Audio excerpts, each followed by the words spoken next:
Swim check 1, 2. Bike check 1, 2. Run check 1, 2. I think we're ready. Let's try this. Welcome to the Try Beginner's Luck podcast, a podcast where we explore the sport of triathlon from a variety of perspectives to help beginner triathletes on their journey.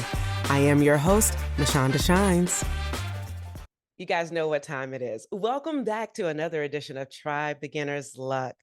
I'm your host, Mashonda Miles, also known as Mashonda Shines, and I'm really just excited about this Try Beginner's Luck journey.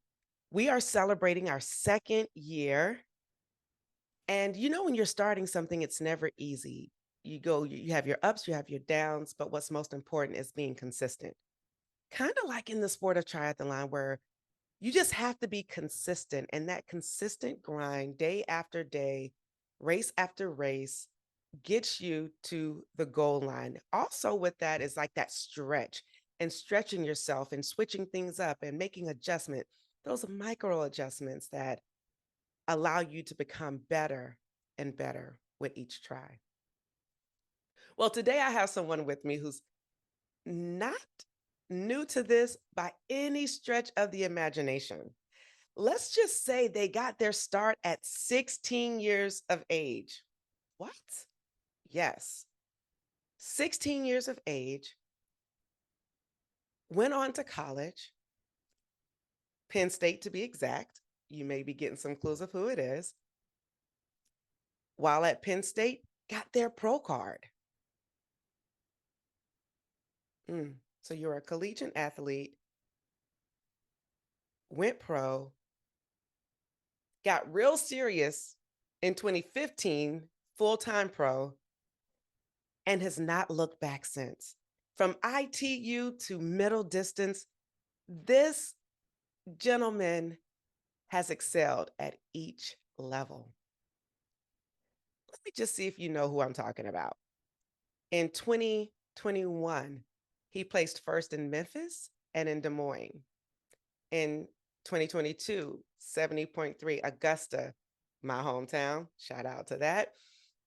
First place in Chattanooga, 70.3. And in 2023, first place, Clash Miami, St. Anthony's Triathlon, and had a remarkable comeback to second place at PTO US Open. You already know, Mr. West, Mr. West. Mr. West, welcome to the Try Beginner's Luck, Jason West. How you doing? Yeah, I'm doing good. Thanks for having me on, and thanks for the introduction. You're welcome. So all week I kept hearing the Kanye West song from Late Registration, Mr. West, Mr. West. I was like, I had to do that. Man, you've been in the game for such a long time, and I don't really even know where to start. Like 16 years old, how did you even know at 16 triathlon was the way to go for you? Oh, I wouldn't say I knew, I think I was doing a lot of things. I did a lot of different sports growing up. I wrestled for about 10 years, a long time.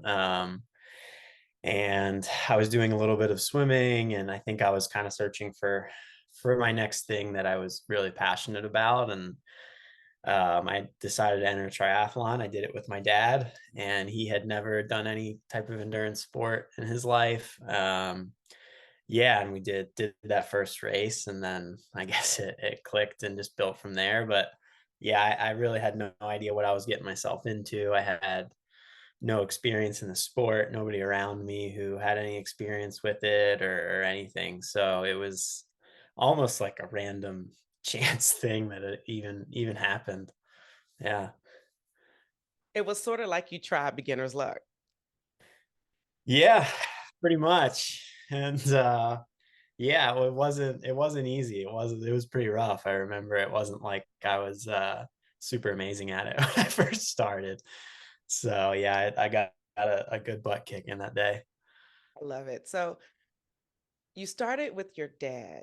Now you also have some brothers. Did your brothers participate in sport with you, or was it just you and dad?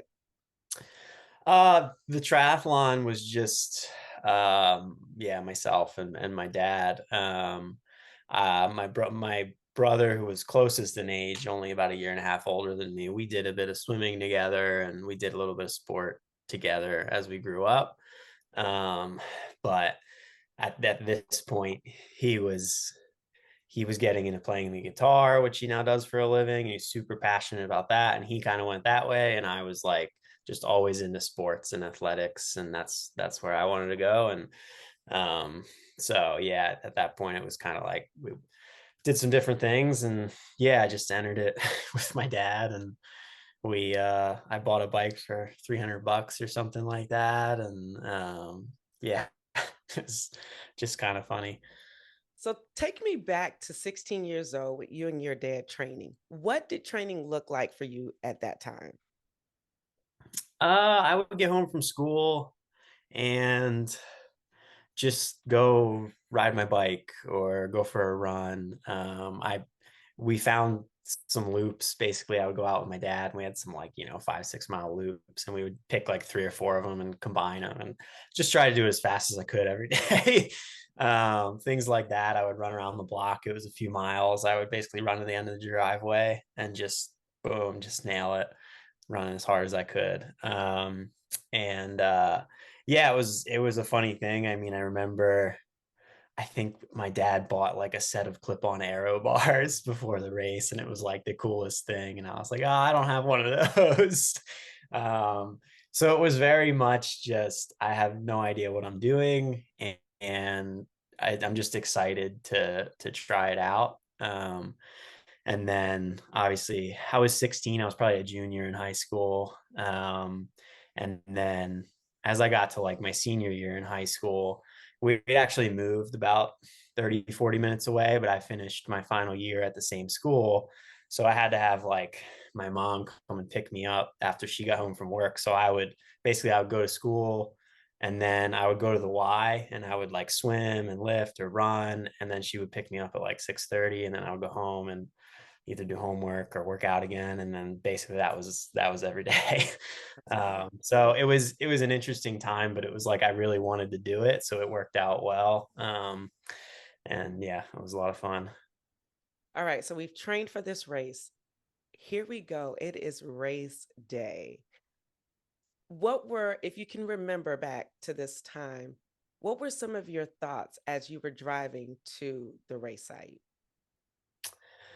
Oh, I think I was just excited. Anytime you're doing something new, I think there's just a fresh excitement with it, right? Um, I really wasn't sure what I was getting myself into, things like that. I don't know that I had ever done an open water swim in my Mm. life. I mean, I had done some swimming, and I like in the summers, and so I was very capable swimmer, but like I didn't know what I was getting into or anything like that. And yeah, just excited, just trying to figure it out. Like, I think when it's your first time, there's so many things you don't know. Like, I didn't have a tri suit. I was swimming in a Speedo and then putting clothes on before the ride and doing all these different things because what do I know? I didn't know a tri suit was a thing. I was just like, I have this $5 Walmart top that's tight I'm gonna put on. And that was it. And like you just didn't think about it. And yeah, so I think it was just excitement and just wanting to see what it was all about. All right, so you're swimming in a Speedo and putting clothes on top of the Speedo. Now, how was that for your bike? Yeah, I mean, I remember the day it was very, very cold. Like it was September in Pennsylvania. So it could be really cold, it could be warm, but I remember it being very cold. And yeah, I mean, most people were probably wearing wetsuits, and I was one of those people who wasn't. And I remember like sitting down in transition, trying to put all that stuff on when you're soaking wet, and it was taking forever, and everybody was just running through transition. I was like, man, how'd they do that so fast? And yeah, I remember being like freezing cold out there. Like my hands were freezing and all that stuff. Like you just didn't have nearly the all the equipment that you would want to have and things like that. But it just kind of shows like you don't you can get through it and enjoy it and like really learn what the sport's about on a pretty minimal amount of stuff. That's a key tidbit right there. You can get by on this sport with very minimum just to get started. Get in, see where you feel, and just do it. You don't have to have all the bells and whistles yet because you don't know what you're going to need. And would you say it's a fair, we're going to skip a little bit. Do you think it's a fair assessment is that wait until you figure out what you need because then you can see how that particular um, device or particular piece of gear will be beneficial for you as you progress? Yeah, for sure. And I think I did my first race, probably I rode the bike with sneakers on, like with my run shoes. So great T2, I guess, right? Um, but that was just, it was like get the minimum stuff that you need. Like I bought a bike for $300 and it was a very minimal amount of stuff. And then you do it and you see what it's all about. And then you say, okay, I want to get a little bit better at this. Like, what can I do? I can get, this or that. Or one day I bought an arrow helmet, or, I remember I bought my first pair of clip-in bike shoes and things like that. Mhm. But I certainly didn't start with all of that. And yeah, so you just kind of, you get to know like, hey, I really like this sport. I want to do a lot of races and I want to invest in it. And I enjoy doing that. And it brings me a lot of, it's just fun. So then you buy this little thing or that little thing, and before you know it, you accumulate that's a lot of stuff. But it's not like you gotta buy the $10,000 package all in out the gates. So um, yeah, it's just funny thinking about those times. Now you can't forget. I guess that keeps you humble a little bit. Like I remember when I did this, and now I'm here, and it just keeps you like I've come a long way. I've come a Yeah, I long guess way. I'm just old enough to have the shifters on like the stem of the bike, or they're not on the handlebars. You have to reach down. Reach down. So just old enough to have had a bike like that. Yeah, you mentioned something about a fast T2 because you had on running shoes already. You said you wrestled, but I don't recall you ever stating that you were a runner. And to now in 2023 be one of the fastest runners out here on the circuit. What was your run like in 20 well, when you were 16 years old? Yeah. I ran middle school track. Oh, okay. Seventh and eighth grade, I ran track. Um, and surprise, I ran the mile, which was the longest event they had, right? I think I ran a 5:20 mile in eighth grade or whatever. But um, yeah, when I did my first triathlon, I had a 2 mile run, and I think I ran 14 minutes, which yeah, which is obviously nowadays I'm like, oh my god, but in comparison to what I'm doing. But yeah, I mean, I certainly, there was plenty of guys I was racing against that were crushing me, and I remember it was felt so hard. Like I got on that run and I felt so bad, and I was like, what is going on? And this is so hard. And yeah, it's come a long way. I think I think I might have entered a 5K when I was 17 or 18 and run like 18 minutes. I Hmm. think that was the first 5K I ever ran, like straight up. So yeah, it wasn't like I had this great running background or anything. I think Hmm. I was naturally suited towards it, but just never started actually doing it until I was later in life. You see the humble brag? I mean, I was naturally suited for it. Didn't even crack a smile. No, it's naturally suited for it. I love it. Okay, so you're running, people were passing you, you didn't know what was going on. You come to the finish line. Are you and your dad competitive? Was there a bet on the table to say who was going to come in first place or not? Or who was going to beat out of you two? Um, I don't know. I think he may have given up on that. I remember I remember we in middle school, he was really convinced that he could beat me at the mile. So he like trained real hard, and we went and we climbed through the fence at the school or whatever. And we raced a mile and I kicked his butt. And I think maybe after that, he was a little like, okay, maybe I can't beat him at these things. But yeah, I mean, he's definitely a competitive guy. Like we would always be doing stuff, playing basketball and this and that, and competing. And I probably get my competitiveness from him. Yeah. Okay, I'm here for it. Does your dad still participate in sport? He's still really into cycling. I Okay. think I remember he did one Olympic distance triathlon. He was like, never again, because it was so hard. So he had done some sprints, and yeah, he races his bike on the tracks still, and I think he's in his 60s, so really likes that. Does some like kind of neighborhood crit racing stuff. So yeah, he's super into cycling, and he always said he wished he had found it, earlier in his life, because he didn't find it until I was 16, and he was, however old, 50s. So yeah, I mean, he's it's pretty cool that he's still doing a lot of it.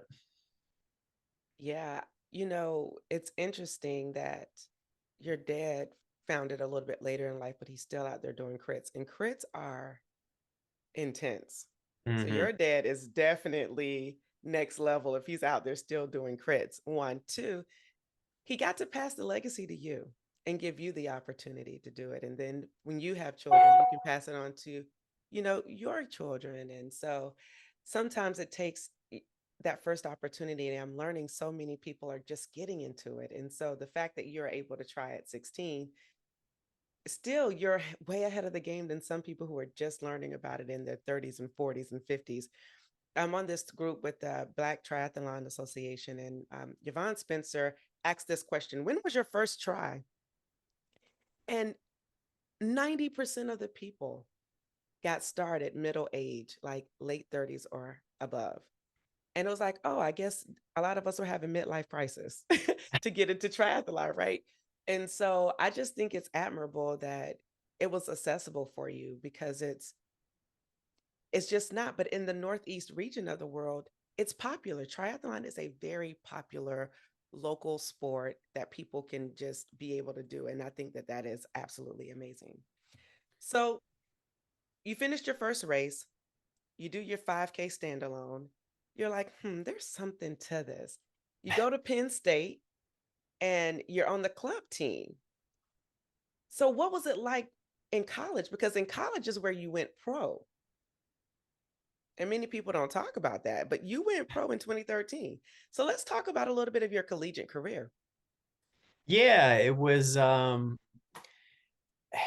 really cool. Like I think as I was starting to drive more places to events, trying to go to the bigger events, find the really good competition. And like you said, there's a lot of opportunity in the Northeast where I could get in the car and drive to a lot of big cities and things like that, where I didn't have to get in or pack my bike and get on a plane, things like that. And because at that time in my life, that probably wasn't an option for me. Like if I lived in Nebraska, I probably wouldn't have been doing much, because there's no way I could afford to fly here and there and everywhere to race. So it was great. I could drive a lot of different places. And then, yeah, I went to Penn State, and we had all these conference races and things that I was motivated to do well at, just to keep getting better and trying to succeed at like national championships. That was a really cool idea for me, was to try to be the best in the country. So I felt like I had a lot of these like stepping stone goals that kept me improving and getting better. And yeah, I started going to some of the bigger Northeast races that had professional fields. So then I started to get a little bit exposed to it. And for the first few years, it was really just I just enjoy doing this. And then all of a sudden I start seeing, hey, there's like a career opportunity here. And that was super cool. And it was like, oh, maybe I can actually turn this into a career. But yeah, college was really awesome. I mean, I feel like it's this period of time of 4 years where the focus is getting your degree and you're going to be there, but you have all this time to develop as an athlete and start to actually see if hey, you're good enough to do this or not. And you kind of start to see the signs of if you are or you're not. But yeah, had amazing friends that wanted to do the same thing in college and train, because when you're in high school, triathlon's not exactly the coolest sport or thing to do. Nobody else is doing that, and it's like you're wearing tights and going for bike rides, and it's just you're not the cool kid, like, let's be honest. It's just strange, right? So it was good in college, like you had more friends and like-minded people and people that would maybe kind of like celebrate your passion for that a little bit more. And you can really like dig into it and allow it to kind of be more of who you are and enjoy that. And so yeah, it was a really awesome 4 years there. I really loved it. Mm. Competition, you're going to these bigger races, you're seeing there's something to this. I got the goods, I can do this. After you graduated from college, that's when you doubled down and was like, I'm going to give myself a shot. And that was when in 2015, I believe, or was it a little bit Yeah, I before? graduated in 2015 and moved out to Boulder with a few friends, really. Because I felt like at that age, you really don't have anything to lose, right? You haven't Yeah. started a career, you really don't have any responsibilities, you don't have like many costs. So if you can take that chance, like, it's a good time to take a chance. And if you have an opportunity, like, just go for it. And I was lucky that I had a lot of supportive people in my life. My family just super supportive, wanting me to do something that I'm passionate about. And they were all just like, hey, it's going to be super hard. And you, like, what you're getting yourself into, but go for it. And yeah, it was very, very hard.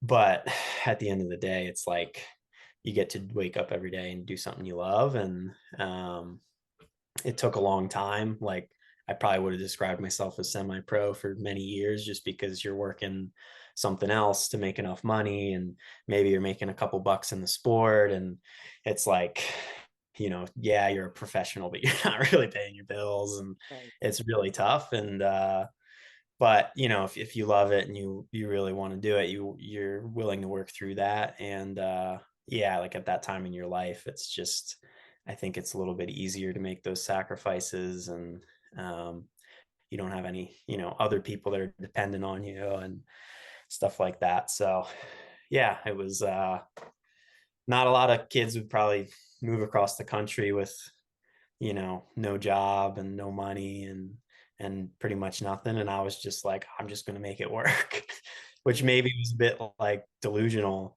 But at the same time, if you're willing to work hard and like back yourself and say, hey, I'm going to make it work and I'm willing to do whatever it takes, then it's like you probably will. Like, you're probably going to find a way.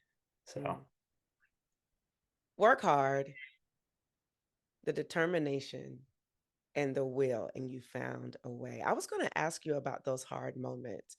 I think a lot of times, especially in the glorified days of Instagram, we only get to see the success. We don't get to really dive into those hard moments.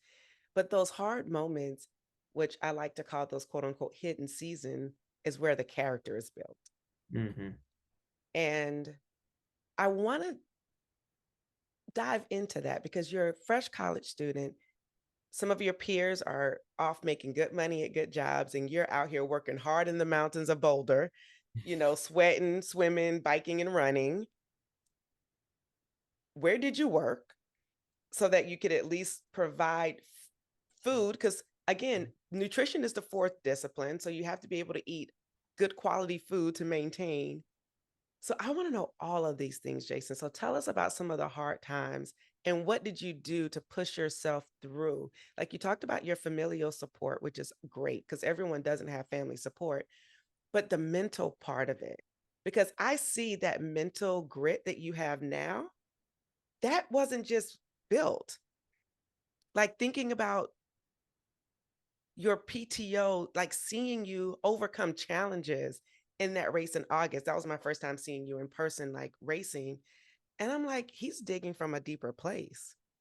So tell us about those times of maybe some hardship when it wasn't all glorious, when you were probably eating rice and beans and maybe a piece of broiled chicken, like that type. Give us the grungy overcome so people know that they can do it. Because there might be somebody listening who may be at that phase where they're quote unquote semi pro. They have what it takes, but they don't have everything in place just yet.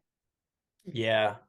Yeah, it was I mean, we're sitting here in 2023 and I'm like, okay, I feel like I've really broken through and things are looking great and everything's awesome, but it's 2023 and we're talking I moved out here in 2015. That's a very long time and there was some up and down success, but it's really taken 8 years, right? Um and yeah, it was really hard. I mean, I was a lifeguard for a long, like that's what I did originally, I would say, which I thought was good because I could just sit on my butt basically, right? When I was at work and it was flexible. I could leave for races whenever I wanted. It was easy. That was always the struggle was how do you get a job that's flexible enough that you can basically leave whenever you want, but provides you enough like money to feed yourself.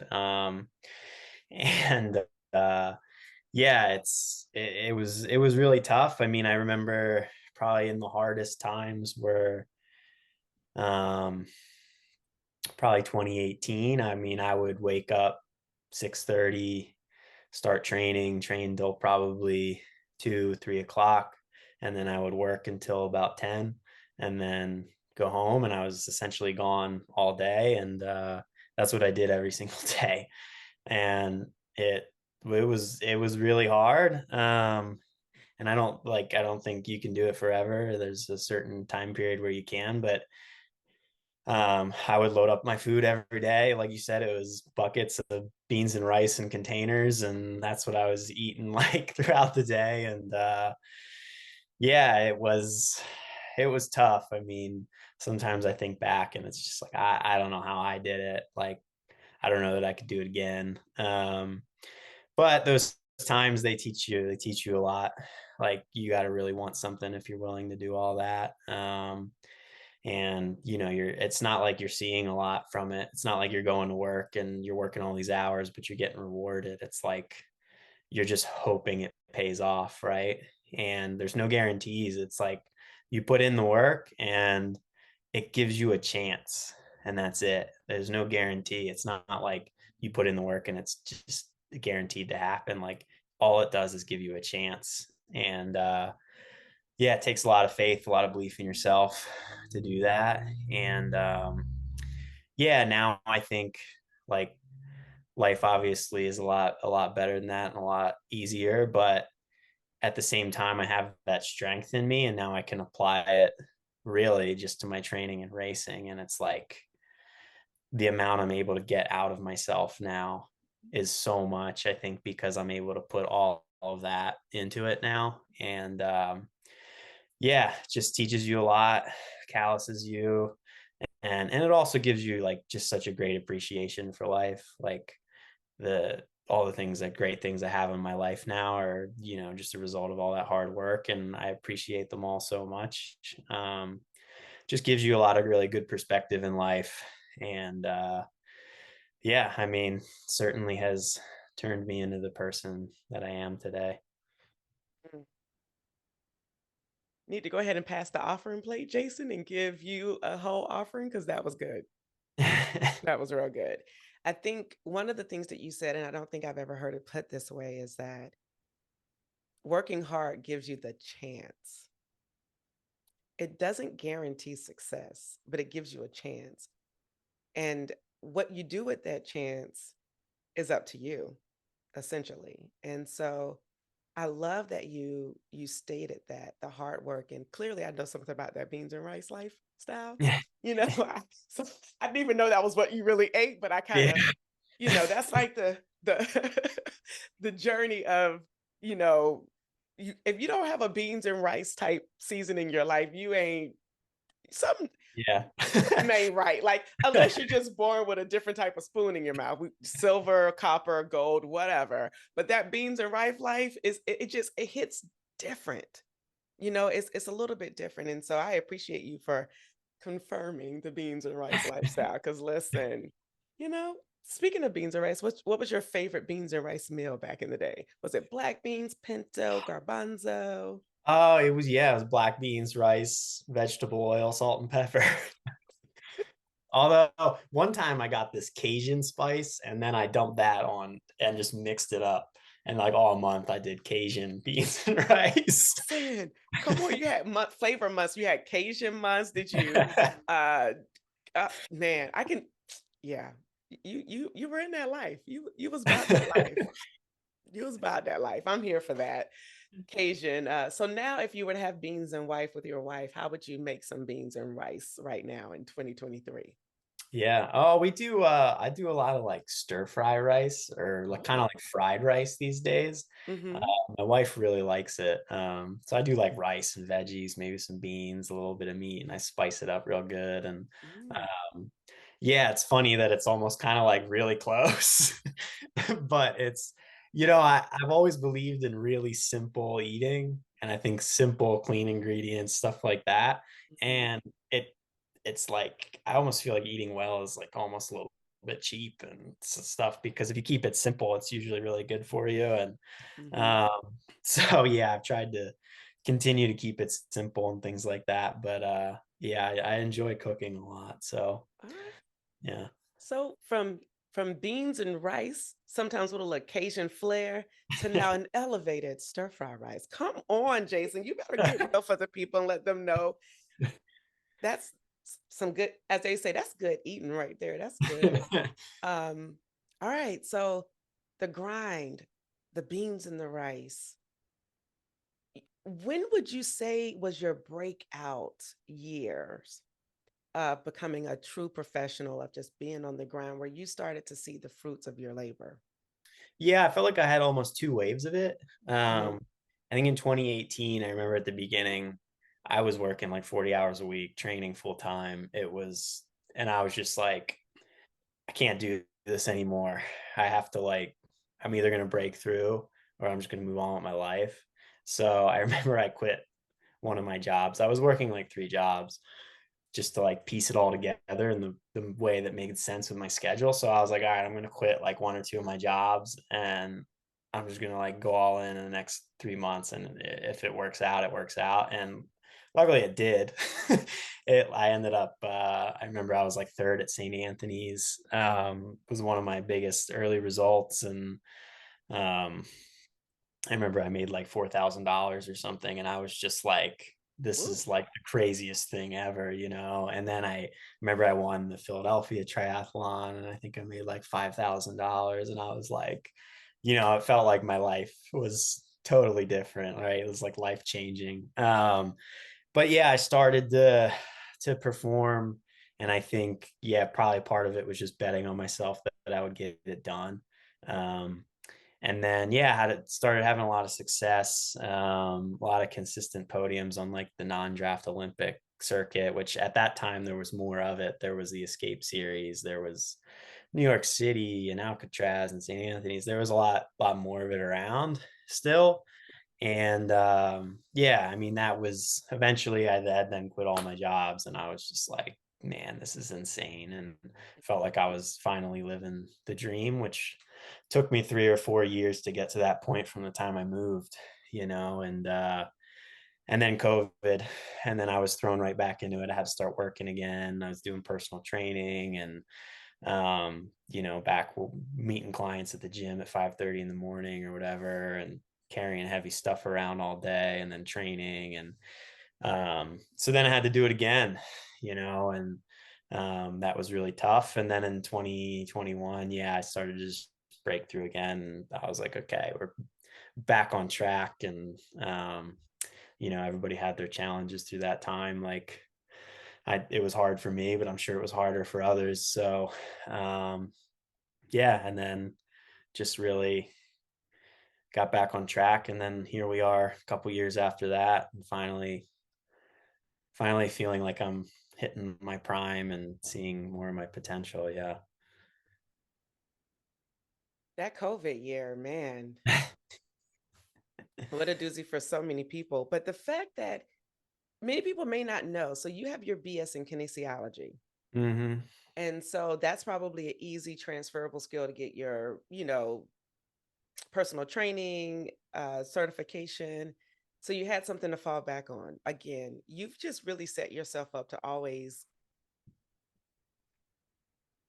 how to hustle. I was trying to find a better word, but hustle it is. You know how to hustle, you know how to grind, and you know how to make sure, like, to provide. So, like, hey, I'm not too high where I can't go back and do the work. And then in 2021, Memphis, New York Olympic, Des Moines, you also placed in under 20 for 70.3 worlds. You were 18th. Oh, was I? Yeah, you are. You're like, I don't know. Yeah, I remember, man. It was in St. George every year, Yeah. and like it blows my asthma up. And every time I went Hmm. there, it was just a disaster. And I was just like, Ugh.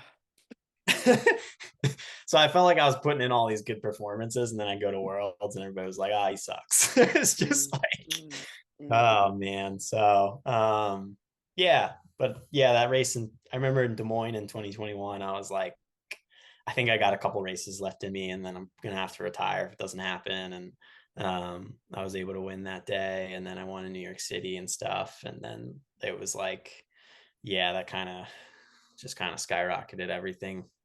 Yeah. So So thank you for not giving up. Because look at 2021 was that catalyst year. So that was the second wave. So we yeah. still got some more waves to go because you're just getting started. We're just getting Yeah, you started. never know. I mean, hopefully it doesn't go down again, but you Look, never know. you never know, but I have a very we don't know what is guaranteed for us in the books, right? Yeah, But what we yeah, can do is, like you said, bet on ourselves, has faith. You mentioned faith earlier, and just that hope. That's it. That's all we can yeah, do? yeah. And you never take it for granted. Like every time you win a race, hey, this might be the last race you ever win. Like you don't know. It's not an easy thing to do. I mean, Yeah. every time you do it, it's incredibly difficult, and a lot of things need to go right. And it's like you prepare really hard and you hope that happens all the time. But the reality is a lot can happen out there. Like there's a million things that can go wrong, and to get them Yeah. all right is incredibly difficult. So Yeah. um, it's like you really got to appreciate all the good ones for sure. Yeah. So let's fast forward to 2023. You're ranked by PTO as number 3. That's major. Yeah. That is absolutely major. Um, I want to talk about, and this is my personal opinion, what I felt like was a breakout race. And it was I feel like a shift in dimensions for you. And that was in Milwaukee. Did you feel a shift after that race? Like you were like, man, I was able to place at this level with mechanical issues and all these things. What was your take on that performance? Yeah, things had been trending so well the last like year or so in the lead up, and I had raced so well through the beginning of the year too. Mhm. Um, and I was just like, I knew things were trending in such a good direction, and we were on such a good path. And I felt like the preparation was so good. And so I kind of like, I had in my mind that it was going to be a really big day. Like I just felt deep down, I was so ready and so prepared, and everything was in such good balance that I was like, I think I'm ready to go get so much out of myself. And then obviously things didn't go perfect in the race, but I was still able to like fight my way back all the way to that point, and come in second. And it just kind of showed me like, okay, you have to start looking at yourself, that you're at this caliber and you can race with the best guys. And it's like, if you really prepare the way you have, like, this is what you're capable of. I raced a couple weeks later in Singapore and I was on the podium again. And it was like, okay, so you're consistently capable of this. And now just what's it going to take to get to the top and start winning? And I think that's where I'm at now, is like, how do I make that last little jump? And I think you go through your career and you have these dreams of being the best in the world. And it's kind of just like this thing that's out there. Mm, But then when you get that close, it's like, I feel like I can reach out and touch it. And now it feels real to me. So it's almost like this added wave of motivation and drive, because it's like, you really are that close and you can mm, achieve this. Um, and that's just incredibly empowering to me, that it's like, I have such an incredible team behind me and we're all moving in the right direction. And it's just like, we can do it, and mm, that's such a strong emotion of just thinking like, we can do it. There's there's no doubt of like, maybe you're not capable. It's just like, hey, you're that close and we can. So yeah, it's incredible. And it's almost like you always thought you would love to be in this position, and now that you are, how do you react and how do you respond to that? And it's just like, it's just so cool, and it's really hard to describe. Yeah. Just want to say, I Kristen Blumenfeld benefited from your run in so many ways. Like, one, you were just moving fast, but I really believe, that whole that drafting, like if running, you can't not draft and running, but you gave him life. You gave him some pick up and giddy up, and you definitely can run with the best. And that's why you are the fastest runner in this sport in your distance, right? At this time. And I know it's only going to get better from there. It's only going to get sweeter as you continue to get wiser, right? Because with growth becomes wisdom and you learn how to do things a little differently. So let's go. What is next? Let's talk about this. Hold on, because you just got back in the country this week, like a I couple of did, days yeah, ago. a couple Let's days talk ago. about how you are going back to your roots with ITU. You actually did two races overseas, one Yeah. in Rome. You did a Mhm. sprint in Rome, Yep. and in Brazil, you did an Olympic where you Yep. placed fifth, right? Yep. So let's talk about this. Let's talk about the what, the why, and why now? Yeah.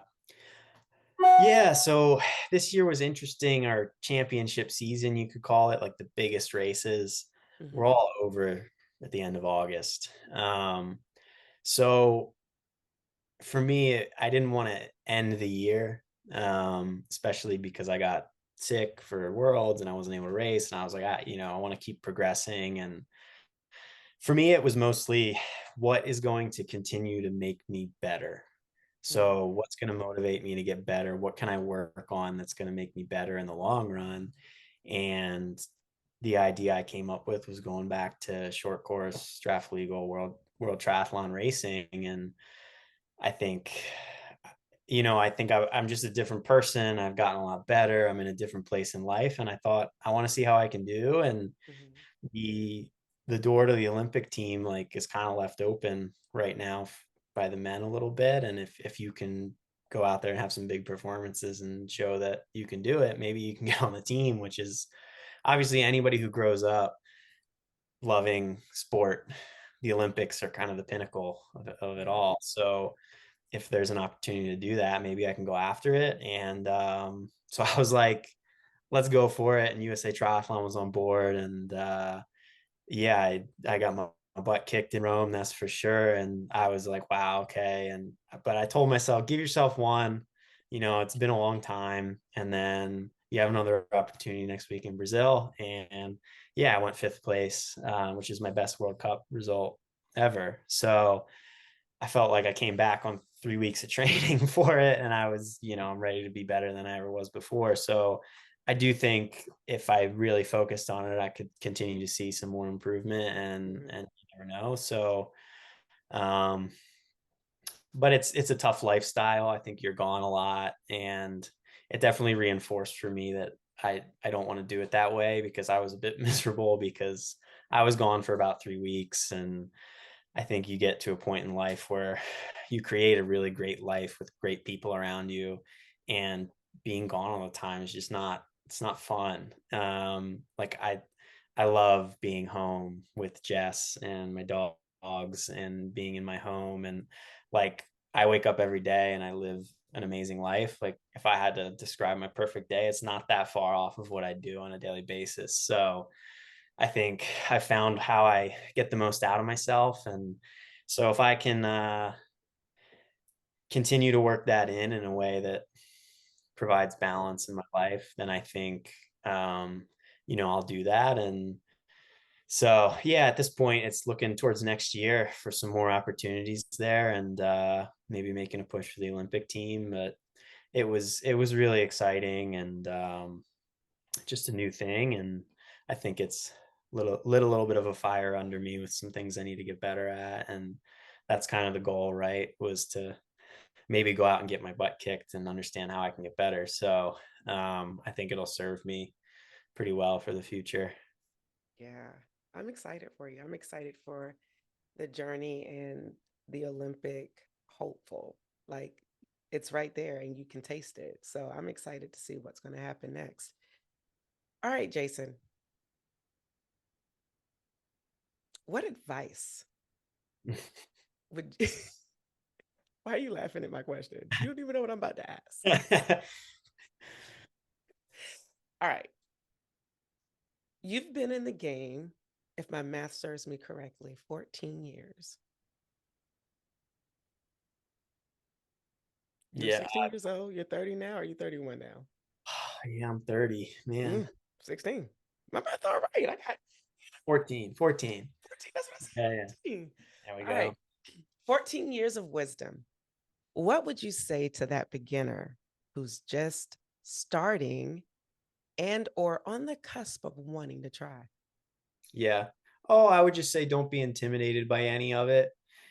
Um, I think it can be a sport where there's a lot of things you need and a lot of stuff, and it's very intimidating because the distances might look big. Or so I would say, like, just don't be intimidated by it. Just enter something that excites you. um, Find people that you enjoy being around to do it with. And as you find joy in the sport, you'll naturally start to want to do bigger things and do different things. So yeah, just you gotta get your feet wet and go for it, and just enjoy it. Yeah.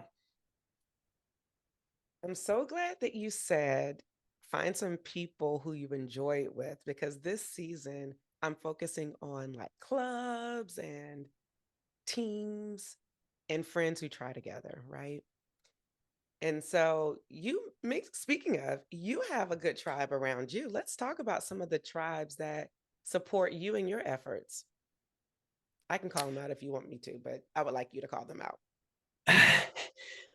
Yeah, I mean, honestly, the biggest one is just my wife. She's Hmm. just super supportive and always there to help me and just talk to me. And there's so many challenges in the position I'm in and the races and the performances I'm trying to deliver. And yeah, like it's just awesome to have that support, um, and somebody around me who gets it. And yeah, so I'd say she's the biggest one. It's just the day to day, just helping me with so many things. Yeah. I love it. It's awesome to have a good partner. who can help you because you do have a tough job. So shout out to Jess. Hey, Jess. Hey. And you also have some other people like uh, Rudy Project, Blue 70, Ventum, Precision Fuel and Hydration, and Varlo. Hmm. Yeah, I mean, I've developed this incredible team of like partners around me over how many years now. I think Rudy Project was probably my first sponsor back in, they might have come on in like 2016 or something. So it's been such a long time, and they've been a part of the journey. And so many of these sponsors I have, they've come on, and I've just worked with them for so many years, and it's been really incredible. Yeah, like Varlo, they've got a whole team behind them, and like the support I feel is incredible, and they're just such great uplifting people. Which is really awesome to have. I feel like um, it, like all those messages, all that support, like you do feel it, and when it's that positive and it's that uplifting, it really does help in some of those lower moments. And I think a lot of the time it makes me feel good because I feel like what you get back in life is a reflection of what you're putting out. And if you put out negative stuff, you're probably going to get it back. Whereas if you put out a lot of positive stuff, you're going to get positive stuff back. And I feel like a lot of the fans, a lot of the supporters are super positive, and it makes me feel good about the things I'm doing and the people I'm working with. But yeah, I mean, it's great to have an incredible group behind you that are all supporting you and on your team and understanding what you're doing and why you're doing it, and just helping you along the way, because there's so many things for me to race at the level I do, and it takes so many people. And yeah, it's I think at the higher level I've gotten, the more I've appreciated that. Just like all the people that help and all the things that they take off my plate so that I can do what I do. It's yeah, and that's the goal, is like continue to surround myself with great people that are helping me move forward. Because it really is, it's pretty contagious, like when you have all these different people that want to support you, want to see you move forward. There's always somebody patting you on the back and like helping you along, and you never know who that's going to be. But it's just like when you have a great team around you, it's yeah, like you just know somebody's always got your back, and Yeah, it's pretty incredible. that's good. So before I meet with any of my interviews, I kind of always just sit to myself to find out like who am I really meeting with? Because a lot of times I don't know people. And this is what I heard for you, and I've witnessed it in this interview. Um, your humility will always set you apart. You are kind, you are meek, but not a pushover. I have witnessed your humility in this call, your kindness, and you got a little humble brag, which I love. I love it. And so I just want you to know that, I'm grateful for this call. I'm grateful that you said yes to this interview, and you will go far because those are the things that are needed in this world, but have nothing to do with the actual physical attributes. And it's not just about the physicality, but it's also about mentality, personality, and who you are and how you treat those in the world. And you just said it. What you put in and what you give is what you get out. And so you keep putting in the good stuff, you're going to keep getting good in return, Jason. Just don't worry. All right. Now it's time for rapid fire. This is the quick stuff where we get down and dirty. We ask you some questions. You might be like, what did you? Hey, listen, this is what we do. So, first question that I would like to ask you for rapid fire is long course in your future? You mean Iron Man?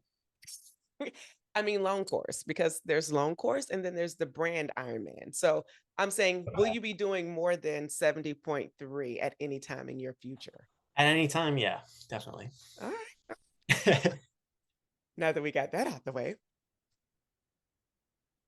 T1 or T2, which is more challenging for you now? T1. T1. All right. Do you prefer early morning race starts or afternoon race starts? Um, my afternoon. Okay. Paper week, love it or hate it? Taper week. Hmm. Um, yeah, it's good. It's no love or hate. It's just, it's Kind of fine. neutral. Yeah, it is what it is. All right. All right. All right. Swim, bike, run. Rank them in your preference of order. Run, bike, swim. Hmm. Would you ever do a triathlon in the run, bike, swim order if there was one to be done? Yeah, I'll do it however you want to do it. I'll you swim, bike, and run, whatever order, whatever distance, I'm ready to go. That's right. Let's go. Let's go. But Hey. All right. Have you ever had, which I know the answer to this is probably yes, but tell us a quick time where you had a bonk moment in a race, where you a just bonk. completely, like where you just bonked out. Yeah, my first couple 70.3s, like the last 5K. I remember the Mm. first one I did. Yeah, I was running really well, and I think I ran like it was bad over the last 5K. I still hung on, but it was yeah, rough. Rough, rough. Um, I don't know if pros get race shirts now. If you get your race shirt, do you keep it for the memories or do you just wear it proudly? A lot of the time I'll get a large and give it to my dad. Oh, that's real love. I love it. All right. At the end of a race, are you a beer, wine, soda, or water type of guy? Soda is quite good right after for sure. And yeah, I don't drink a lot, maybe probably like whiskey, but Hey, I feel like that song Applebee's on a okay, anyway. See, I think in song and anyway, okay. Favorite artist. Speaking of song, who's your favorite artist? oh boy. I AC/DC was probably growing up my favorite. Okay. Favorite ACDC song. Oh my gosh. Um, maybe like for those about to rock or something. Okay. What gets you, I don't want to use crunk. What gets you excited or pumped up? That's a better one. What gets you pumped up, Jason? Yeah, I've almost found not getting pumped up is beneficial for me. I like to stay pretty calm and relaxed, but so yeah, I mean, I definitely get pretty intense before racing, just knowing it's coming. Yeah, but I'm pretty calm. I have like you'll pretty much never see me above a Okay. certain point. Yeah. What's going through your mind? Speaking of calmness, what are you telling yourself or rehearsing right before a race to get yourself mentally going? Oh, I usually tell myself like how much it's gonna hurt and how much I want to be in that, and then Mm, take some deep breaths and I stay calm, and yeah, I just visualize like exactly what I'm gonna have to do. So it's just mm, knowing exactly what it is and keeping it simple and knowing that I can do it. So mm. Do you have any race superstitions? um no, no, I've gotten pretty like chill about I can do different warm-ups, I can do different lead ups, I can, it's always different at every race, and I think you got to just chill and go with the flow. All right. And the question that I do not let anyone leave this podcast without asking: do you pee on the bike or get off and take a proper pee break? I have never had to pee during a race. Um, Nice. yeah, strange to like, which I think I sweat a ton, and I'm always the last guy in drug testing because I can't pee. But yeah, I mean, I pee all over myself before the race when I'm getting ready to start. I mean, I'm always standing on the start line, just peeing all over myself. It is what it is, you know. And, no shame. I think anybody who's done triathlon is like, we get it, we get it. Listen, you have to get it. And with that, thank you, Jason, for being so vulnerable with us in your candor. I appreciate it. I hope the audience will appreciate it. Man, this was good to me. And so I'm excited to get in and do the editing for people so that they can hear it. And we have this saying on Try Beginner's Luck: whenever you try beginner's luck, you always win. And I think today's guest, Jason, really showed us that you do win. You just got to stay in it, be humble, uh, bet on yourself, and just go after it. Just go after it. And guess what? We about to go after it because we about to be out. Peace. Bye. Thank you for tuning in and listening to this episode. We need your help so we can continue to try at TBL. So for more information on where you can find and subscribe to this podcast, visit www.trybeginnersluck.com. And don't forget, whenever you try beginner's luck, you always win.